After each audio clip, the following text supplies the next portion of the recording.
The Bible says in Matthew 6:34, therefore do not worry about tomorrow, for tomorrow will worry about itself. Each day has enough trouble of its own. Worrying doesn't change your future. It only steals your peace today.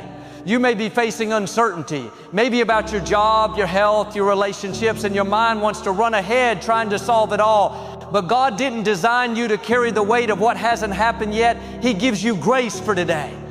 You don't have to figure everything out today. You don't need to have all the answers about next week, next month, or next year. God is saying to you, just live in this moment. I'm already in your tomorrow. When you choose to rest in Him, you stop striving and start trusting. That's when peace comes in. That's when clarity shows up.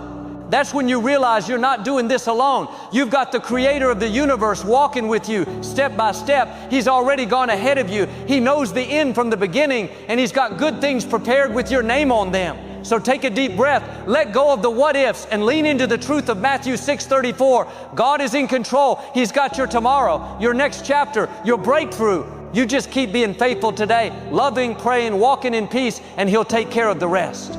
If this message encouraged your heart today, type amen and share it with someone who needs a reminder to stop worrying and start trusting. God bless you.